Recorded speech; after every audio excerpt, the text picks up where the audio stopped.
가끔 이런 분들이 있습니다. 서해안 고속도로를 지나가다가 생각이 나서 들렸다는 것입니다.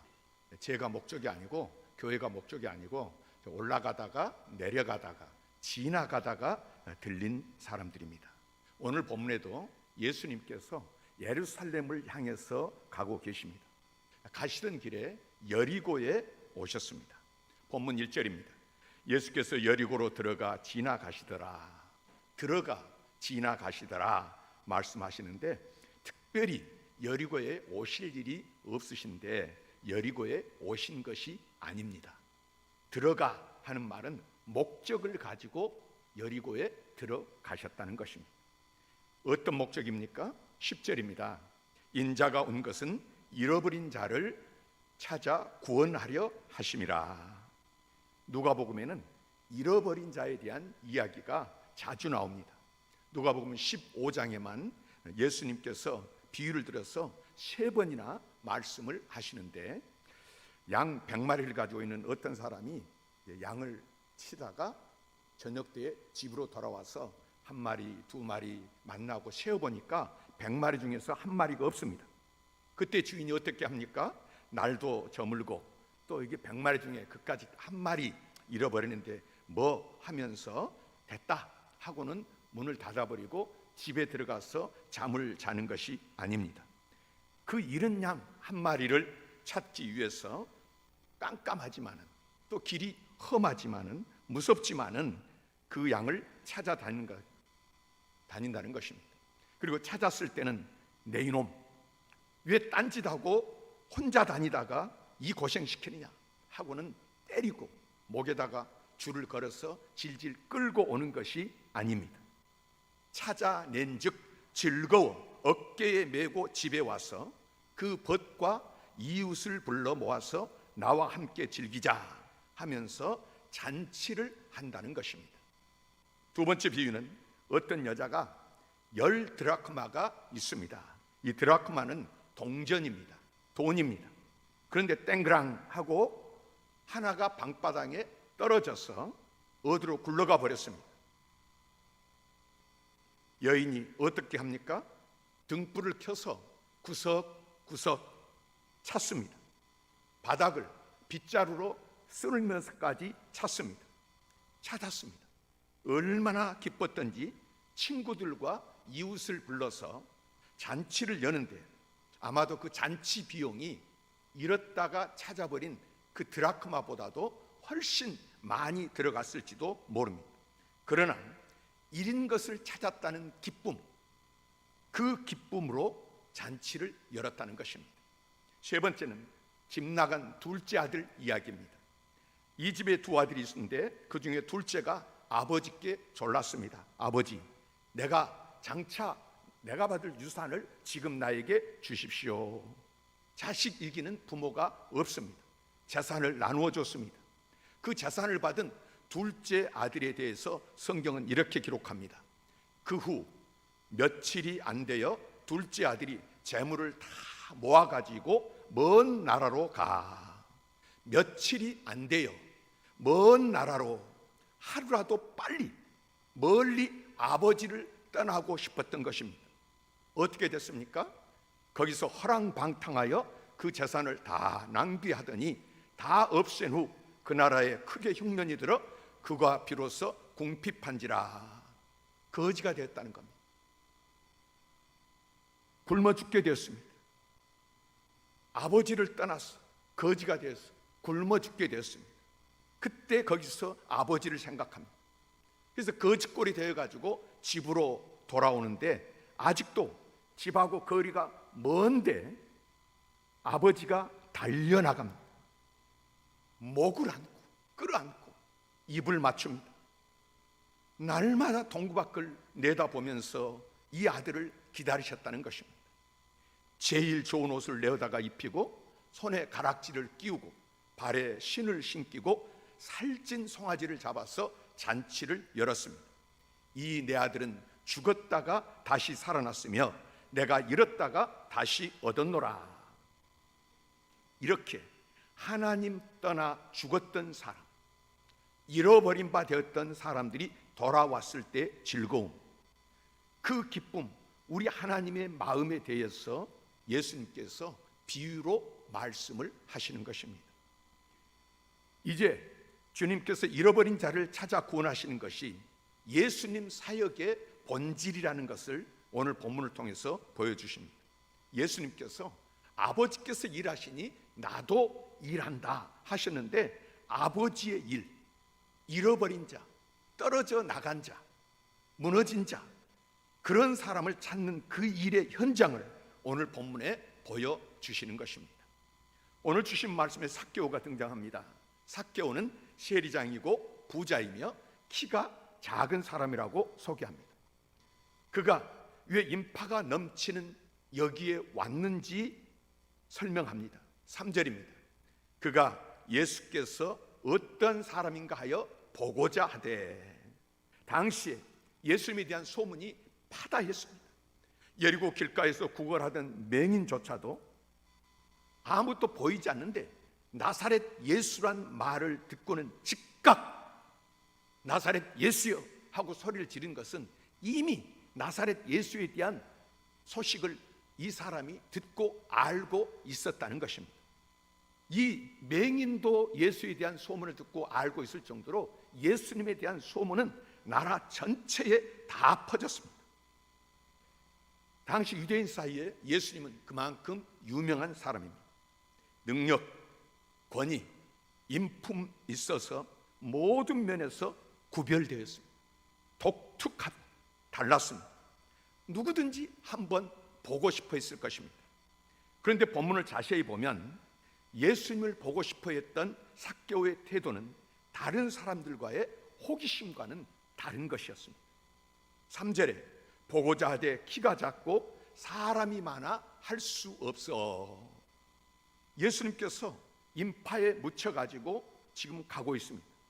그래서 이 삭개오도 예수님 보고 싶어서 사람들을 헤치면서 거기에 들어가서 예수님을 보고자 했지만은 키가 작다는 말은 덩치가 작다는 거죠. 힘이 없다는 거죠. 그래서 밀려나는 것입니다. 안 되는 거예요. 사람들이 너머로 그래서 보려고 펄쩍펄쩍 뛰었지만은 그것도 여의치를 않습니다. 어떤 사람들은 세리장 삭개오를 알아보고는 이런 매국노 주제에 노마에다가 나라 팔아먹고 이제 자기 욕심만 챙기는 이런 못된 더러운 죄인 감히 여기로 와? 하면서 그냥 팔꿈치로 치고 발로 걷어차고 밀어냈을 수도 있습니다. 자, 이쯤 되면 포기할 만도 합니다. 몇 년 전에 제가 벽골조 축제 한다고 해서 이제 한번 갔습니다. 근데 가다가 얼마나 길이 막히는지 한 2시간 서 있다가 길에 서 있다가 안 되겠다 하고 그냥 돌아온 적이 있습니다. 포기한 거죠. 자, 그런 일이 많이 있습니다.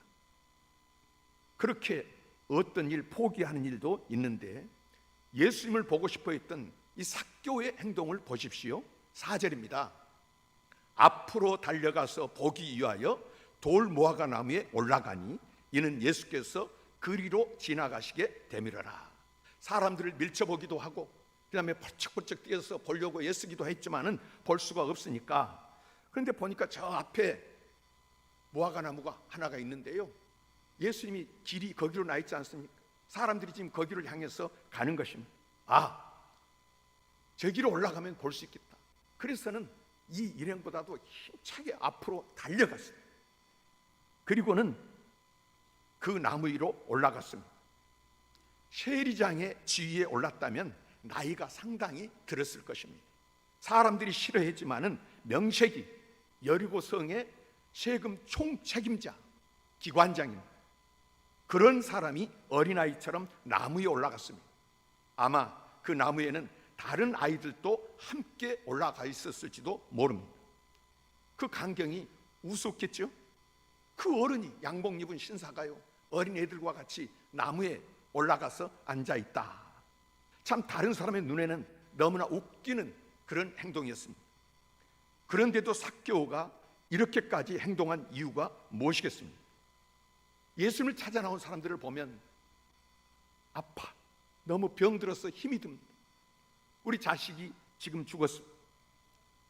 귀신을 걸려서 귀신 들려가지고 불에도 넘어지고 물에도 넘어집니다. 쫓아내 주세요. 우리 아이들을 축복해 주세요. 아이들을 안고 나온 사람도 있었습니다. 어떻게 하면 지혜를 얻고 힘을 얻어서 부자가 되고 복을 얻을 수 있는지 찾아오는 사람도 있었고요. 어떤 사람은 우리 형하고 나하고 재산 나누는데 좀 나누게 해주세요 하고 잘 나누게 해주세요. 찾아오는 사람도 있었습니다. 그런데 삭개오는 부자입니다. 세리장입니다. 세상에 아쉬울 것이 없어 보이는 사람 아닙니까? 병든 것도 아닙니다. 아이들을 데리고 온 것도 아닙니다. 그런데 왜 이렇게까지 예수님을 보고자 하는 것입니까? 삭개오에게는 남들은 모르는 해결하고픈 풀고 싶은 절체절명의 문제가 있었다는 것입니다. 자신의 영혼의 문제입니다. 돈으로 안 되고 권세로도 안 되고 세상 무엇으로도 해결이 안 되는 문제. 솔로몬을 통한 주님의 말씀이 무엇입니까? 헛되고 헛되니 모든 것이 헛되도다. 가졌지만은 채워지지 않는 공허함, 삶의 의미에 대한 갈망, 그 어떤 것으로도 채워질 수 없는 삶의 어두운 심연. 보통 삭개오 같은 사람들은 다른 사람들의 눈에 띄는 것을 좋아하지를 않습니다. 그런데도 삭개오가 이렇게 행동하는 데는 예수님에 대한 기대가 있었습니다. 자신의 깨어진 인생을 고쳐주시고 회복시켜 주실 것이라는 간절함이 있었습니다. 그래서 삭개오는 체면도 자존심도 내려놓은 채 너무나도 우스꽝스럽게 보이는 상황에 자신을 던진 것입니다. 그 길목에서 예수님께서는 삭개오를 쳐다보십니다. 그 많은 사람 밀고 당기고 몰려가는 상황 속에 예수님께서는 삭개오를 쳐다보십니다. 여러분, 오늘 저와 여러분들이 예수를 믿고 오늘 이 자리에 하나님께 예배드리게 된 것은 주님께서 저와 여러분들을 쳐다봐 주셨기 때문인 줄 믿으시기를 바랍니다. 예수님 말씀하십니다. 삭개오야, 속히 내려오너라. 내가 오늘 내 집에 유하여 하겠다. 예수님께서 이름을 불러주실 때 자기는 그렇게 보고 싶어 했는데 그분이 어떻게 내 이름을 아시고 내 이름을 불러주실 때에 삭개오의 반응 6절에 한 절에 다 담겨 있습니다. 급히 내려와 즐거워하며 영접하거늘. 삭개오는 예수님의 말씀을 듣고 나무에서 급히 내려와 즐거워하면서 예수님을 자기 집으로 모시고 갔습니다. 그때 사람들이 서로 수군거리기 시작했습니다. 경건한 납비가 집에 들어간다는 것은 이해할 수 있겠지만 이제 그것도 납비가 경건한 사람 집에 들어가는 것은 이해할 수 있지만은 저런 죄인의 집에 들어간다? 이럴 수 있느냐? 여기서 삭개오가 죄인이라는 말은 틀린 게 아닙니다. 당시 세리들에 대한 평판은 아주 나빴습니다. 그러나 예수님을 자기 집에 모신 다음에 삭개오는 스스로 한 말을 들어보십시오. 8절입니다. 주여 보시옵소서. 내 소유의 절반을 가난한 자들에게 주겨 싸우며 만일 누구의 것을 속여 빼앗은 일이 있으면 내 갑절이나 갚겠나이다. 누구의 것을 속여 빼앗는 일이 있다면 하고 말했지만은 이것은 사실일 것입니다. 당시 세리들은 세금을 자기가 매길 권한이 있습니다. 오늘 우리들은 세금 낼 때 어떻게 합니까? 재산이 얼마고 또 땅이 얼마고 현금이 얼마고 이걸 다 봐가지고 종합해서 근거를 가지고 세금 매기잖아요. 그런데 당시 세리들은 자기가 봐가지고 너 얼마 내? 너는 얼마? 하고 자기가 매기는 거예요. 그렇게 해서 이 사람은 다른 사람들의 것을 빼앗는 일이 있었다는 것입니다. 상당한 권한을 가지고 착복을 한 것입니다. 그래서 당시에 반로마 투쟁을 하던 사람, 세금을 걷어가지고 로마에다 바치니까 로마에 대해서 반대하면서 투쟁하던 사람들이 세리들을 테러를 가하면서 죽이기도 했습니다. 예수님이 삭개오의 집에 들어갔다는 사실 자체만 놓고 본다면 사람들에게 비판받아 마땅합니다. 율법을 어긴 것이기 때문입니다. 예수님은 무슨 이유로 사람들이 비판을 감수하면서까지 삭개오의 집에 들어가셨다고요? 이미 말씀드렸습니다. 9절과 10절입니다. 오늘 구원이 이 집에 이르렀으니 이 사람도 아브라함의 자손이미로다. 인자가 온 것은 잃어버린 자들을 찾아 구원하려 함이니라. 잃어버린 자. 잃어버린 자가 누구입니까? 떨어져 나간 자입니다. 한 마리 양처럼 떨어져 나간 자, 드라크마처럼 떨어져 나간 것입니다. 둘째 아들처럼 떨어져 나가서 관계가 끊어진 자입니다. 예수님 주변에는 이렇게 잃어버린 사람들이 모였습니다. 더 정확하게 말하면 예수님이 그런 사람들을 찾아갔습니다. 12명의 제자들을 먼저 보십시오. 그들은 사회적으로 신분이 높지를 않았습니다. 어부들이 제일 많았고 세리도 있었고요, 심지어 무력으로 나라의 독립을 쟁취하려는 열심당원도 있었습니다. 바리새인이나 제사장이나 왕족은 하나도 없었고 회당장이나 랍비도 없었습니다. 간혹 예수님께 와서 도움을 청한 바리새인이나 부자들이 있기는 했지만은 실제로 제자가 된 사람들은 신분이 높지 않았던 사람들이었습니다. 예수님의 공생의 사역에서 주로 거론되는 사람들도 마찬가지 아닙니까? 장애인, 여자들이고요, 참척의 고통에 떨어진 과부고요, 가난한 사람들이었습니다. 이러에 반해서 부자들과 권력자들과 종교 고위층 지도자들은 예수님을 탐탁치 않게 생각했습니다. 이대로가 좋은데 왜 시끄럽게 하느냐? 이대로가 좋은데. 여기에 유해가 없는 건 아니지만 전반적으로 보면 잃어버린 자로 일컬어지는 사람들이 대부분이었습니다. 산상보훈을 보면 심령이 가난한 자는 복이 있나니, 가난한 자, 애통하는 자는 복이 있나니, 애통하는 자, 소외되고 고통받는 사람들이 있습니다. 이것은 우연한 일이 아닙니다. 이것은 오늘 우리 기독교인들에게 뭔가 불편한 진실입니다. 잃어버린 사람들의 운명을 우리는 피하고 싶어 합니다. 가난을 두려워합니다. 소외를 질색합니다. 우리의 자녀들의 신분이 높아지기를 간절히 바랍니다. 우리는 잃어버린 사람들과의 관계를 가능한 피하려고 합니다. 그들의 문제에 끼어들기를 귀찮아합니다. 삭개오의 집에 들어간 예수님을 보고 저 사람이 죄인의 집에 들어갔다고 수군거린 당시 사람들의 태도가 오늘 우리의 태도와 다를 바가 없습니다. 그러면서도 여전히 예수님이 잃어버린 자를 찾아오셨다는 사실을 복음이라고 소리 높여 주장을 합니다. 삶과 신앙의 불일치입니다. 일종의 인지 부조화입니다. 왜 이런 일이 일어납니까? 이런 일을 극복할 수 있는 것입니까? 어떻게 극복할 수 있습니까? 오늘은 전 세계 교회가 종교개혁 기념주일로 지키는 날입니다. 마르틴 루터는 지금부터 505년 전에 1517년 10월 31일 날 비텐베르크 성당 입구에다가 95개 조항의 신앙 논제를 대자보 형식으로 붙였습니다. 95개 신앙 논제의 핵심은 두 가지입니다. 하나는 면죄부에 대한 신학적 비판이고요, 다른 하나는 교황 모설에 대한 문제 제기입니다. 당시 로마 카톨릭 교회는 베드로 성당 완공에 필요한 재정을 모으기 위해서 면죄부를 대대적으로 팔았습니다. 교황청으로부터 위임을 받아 면죄부를 팔던 사람들은 연옥에 있는 조상들의 이름으로 면죄부를 사면 돈이 헌금함에 떨어지는 소리와 함께 그 영혼이 천국으로 올라간다는 허풍을 떨었습니다. 일종의 종교적 주술 행위였습니다.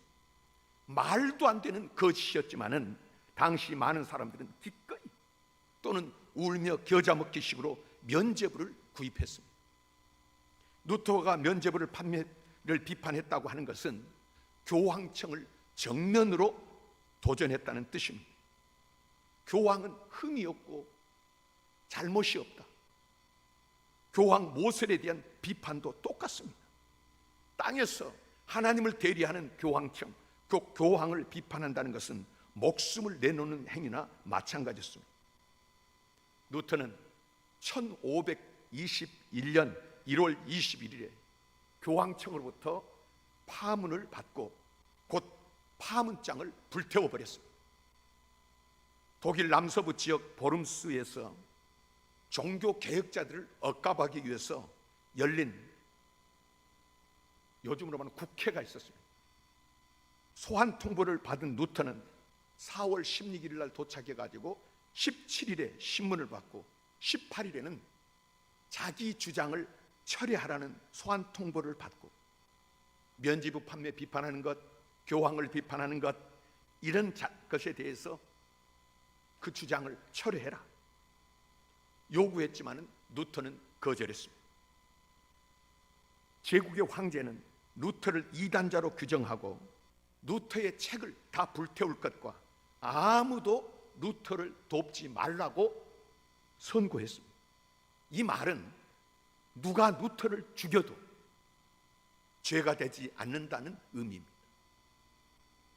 만약 루터가 프랑스나 이탈리아에 있었다면 살해당했을 가능성이 높습니다.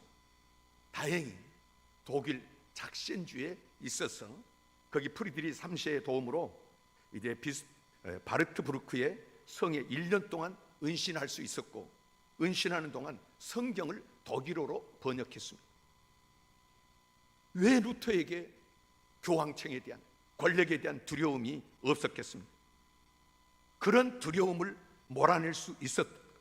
그리고 담대하게 말씀을 붙잡고 나아갈 수 있었던 것은 자기 영혼에 대한 갈망이 크게 작용했기 때문에, 그 자리에 있으면 먹고 살고 평안한 여생을 보내기에 부족함이 없을 테인데 왜 죽음의 위협을 무릅쓰고 그 일을 했느냐? 영혼의 갈망, 행위로 구원하는 것이 아니라 은혜로 구원하는, 오직 예수로 구원하는다. 말씀 안에 있다. 그 영혼에 깊은 울림, 깨달음이 있었기 때문에 그는 그 거대한 세력에 맞서서 투쟁할 수가 있었습니다. 그게 바로 희극적인 상황을 무릅쓰고 예수를 찾아 나선 삭개오에게서 볼 수 있는 영혼 구원의 갈망입니다. 생명 충만, 의미 충만을 향한 갈망입니다. 혹시 여러분 오늘 우리가 예배를 드리고 이 자리에 와 있는데 정말 내 영혼에 대한 갈망, 하나님 나라에 대한 소망, 이 예수 생명에 대한 그 소중함, 이걸 알고 이걸 누리기를 바라고 있는지, 아니면 종교적으로 내가 이 자리에 앉아 있는지. 삭개오와 같은 그런 갈망, 루터와 같은 떨어져 나온 자로서의 이 허탈함, 이 허무함, 이걸 향한 갈망이 있는지. 이런 갈망이 없는 사람은 세상에 없습니다. 고향을 잃은 나그네처럼 그 어떤 것으로도 자기의 내면을 채울 수 없기 때문에, 그게 우리가 피할 수 없는 궁극적인 실존입니다. 아무리 바라고 돈을 많이 벌고 어떤 권세를 가진다 해도요, 이 영혼의 문제가 채워지지 않으면 누구라도 공허하고 누구라도 허전하고 허무하고 기쁨이 있을 수가 없는 것입니다. 그래서 다 그것에 대한 갈망이 있는데, 문제는 다급하게 처리해야 될 일상적인 것들로 인해서 먹고 살아야 되는데, 자식들 때문인데, 직장 때문에, 사업 때문에, 결국은 돈 때문에 그런 갈망이 숨지기는 상태에 빠진다는 데에 있습니다.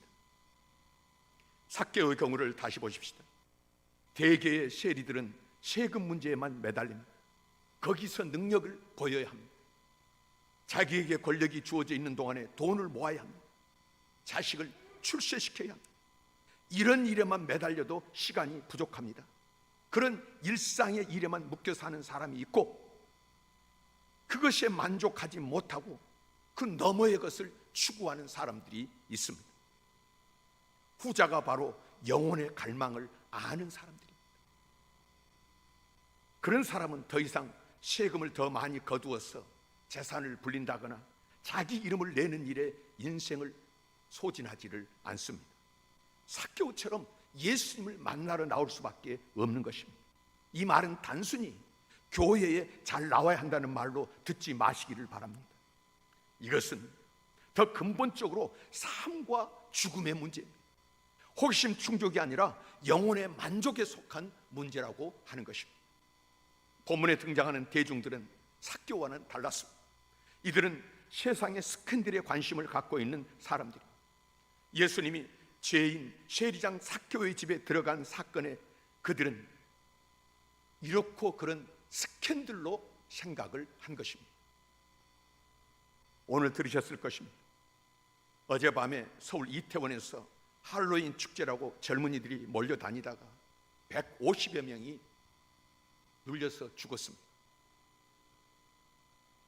방송들은 대개 선정적인 방식으로 이런 것들을 다룹니다. 사람들은 혀를 차면서 수근거립니다. 근데 여러분, 우리와 나와는 관계가 없습니까?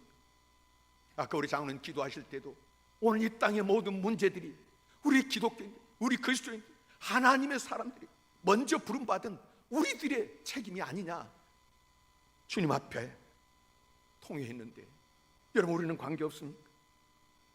어제 낮에 우리 총회 신문인 한국기독공보에 할로윈 문제에 대해서 영상을 작성해서 보내왔습니다. 다 어저께 그것이 왔는데요, 오늘 또 밤에 이런 일이 터졌습니다. 귀신놀이라는 것입니다. 켈트족이라고 하는 그 부족의 미신에서 시작된 놀이인데, 어쨌든 오늘날 교회에서는 젊은이들이 썰물처럼 빠져나가는데 10만 명도 넘는 젊은이들이 거기에 몰려갔습니다. 그 영혼들에 대한 안타까움, 왜 우리가 품지를 못했을까? 왜 우리에게 매력이 있어서 이곳으로 몰려오는 것이 아니라 그곳으로 달려갔을까? 꽃도 피우지 못하고 그런 일을 당했을까? 그 영혼들에 대한 안타까움, 잃어버린 영혼을 찾아서 열고 오셨던 주님의 열정을 잃어버린 저의 책임처럼 느껴져서 괴로웠습니다. 오늘 너의 집에서 하룻밤 신세를 지겠다는 예수님의 말씀을 듣고 삭개오는 나무에서 급히 내려와 즐거워하면서 예수를 자기 집으로 안내했다고 했습니다. 예수님에게서 인정받은 삭개오의 즐거움이 무엇인지 상상이 갑니까? 마르틴 루터는 삭개오가 기쁨으로 예수를 영접했다고 번역했습니다. 영혼의 기쁨입니다. 구원의 기쁨입니다. 존재의 기쁨입니다. 예수와의 관계에서 형용되는 기쁨은 자신이 추구했던 모든 것을 다 잃어버려도 가는 것입니다. 누가복음을 통해서 삭개오 이야기를 전하는 이유는 교회를 교회되게 하고 복음이 성립될 수 있게 하는 토대가 바로 이런 기쁨에 자리한다고 생각했기 때문입니다. 그 기쁨이 구체적으로 무엇이겠습니까? 죄와 죽음으로부터의 해방이 그 답인 줄 믿으시기를 바랍니다. 다시 말씀드립니다. 삭개오는 주변에서 죄인으로 낙인 찍힌 사람입니다. 실제로 자신의 잘못을 인정하기도 했습니다. 자기의 권력을 남용하기도 했습니다. 그런데 그는 예수 그리스도를 통해서 전혀 새로운 삶을 경험할 수 있었습니다. 삭개오는 더 이상 세리장으로서 능력을 보여야 한다는 강요와 욕망으로 살지 않아도 됐습니다. 돈에 묶여서 사는 사람이 아니라는 것을 그의 입으로 고백을 했습니다. 내 자산의 절반을 하고 말하고 이제 다 준다는 것도 아니고요, 이제 나는 세리짓 그만하겠습니다 하는 것도 아닙니다. 그가 말하는 핵심은 무엇입니까? 나는 지금까지 이것 아니면 죽습니다. 돈 벌기 위해서 주님이고 뭐고 이제 나는 내 방식으로 살겠습니다. 내 생각대로 살겠습니다. 오직 거기에 목적을 두고 그것을 위해서 살았는데, 예수님을 만나고 나서 그의 마음은 나의 주인은 돈이 아닙니다. 나의 주인은 세상의 쾌락이 아닙니다. 나의 주인은 바로 예수님이십니다. 그래서 나는 기쁩니다. 이것이 바로 삭개오의 삶의 오늘 결말이고 오늘 현재의 모습인 것입니다. 여러분, 오늘 우리가 살아가는 세상에도 삭개오 이야기에 담겨있는 일들이 반복해서 일어나고 있습니다. 세상만이 아니라 교회에서도 마찬가지입니다. 정당한 분노와 비판이라기보다는 자신의 우월감을 보이기 위해서 수군거리는, 불평하는 방식으로 살아가는 사람도 있고, 잃어버린 자를 찾아서 구원하러 오신 예수로 인해서 기쁨으로 살아가는 사람도 있습니다. 나는 어느 쪽입니까? 종교 계획은 무엇입니까? 교회가 하나님을 떠났습니다. 예수를 떠났습니다. 무너졌습니다. 관계가 끊어졌습니다. 개혁은 다시 주님께로 돌아오는 것입니다. 오직 예수, 오직 믿음, 솔라피데, 오직 성경의 답이 있습니다. 솔라스크리, 오직 하나님의 은혜입니다. 솔라크라티아. 여기에서만 진정한 기쁨이 있는 줄, 떨어져 나간 자가 돌아오는 것, 나는 여기에 기쁨이 있습니까? 주님이 말씀하신 것에 기쁨이 있습니까?